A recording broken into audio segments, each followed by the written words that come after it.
So I read Starship Troopers by Robert Heinlein, and while I'll admit the whole reason I read this book was to watch another review by someone else that's much more in-depth than me, which I'll leave that in the description if you want a very long, in-depth review, but I'm just going to be reviewing the book quick and my general thoughts.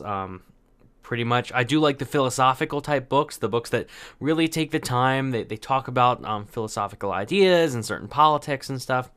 And that's what this book does. There are a few conversations throughout the book where they really talk about what is this, what is that. The teacher, Mr. Dubois, I believe it was, really does talk about history and moral philosophy, the title of his class. And Heinlein conveys a lot of what he believes about certain things. And a lot of it, about half of it I agree with, about half I disagreed, but I very much respected the arguments behind them. A lot of, I could not deny any of the arguments there, and I'm still processing through them. So it definitely made me think, and that's what I like, a book that made me think. Honestly, it reminded me a bit of, Atlas Shrugged, but less ideological.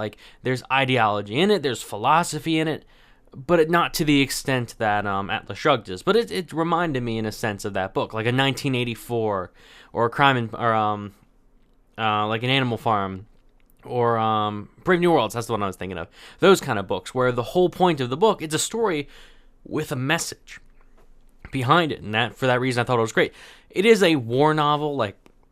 The entire story takes place with this guy, the main character, that is going through his time as a soldier, from basic training, from when he first joins, all the way up until this first major battle that he's leading, or at least he's not leading the whole thing, but he's leading a certain section. I can't even think of what the name of the group he was leading, about where it was in the hierarchy.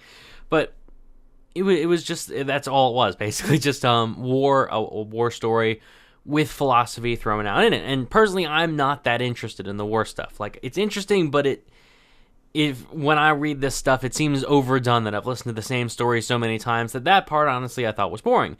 But if you're a fan of the war stories, that's all this is, with philosophy. So if you like both of those, both philosophy and the war story stuff, you will very much enjoy this book. But honestly, I read it for pretty much the philosophy. The war story stuff, it wasn't boring. It's just it wasn't exceptional compared to other fiction books I've read. But no, the philosophy in this stuff, very good. I highly recommend it if you're interested in either that, the war story, or the philosophy, those types of books. But let me know what you think if you have read the book. I haven't watched the movie yet, so I can't compare it to that. But like the video if you enjoyed, subscribe for more, and thanks for watching.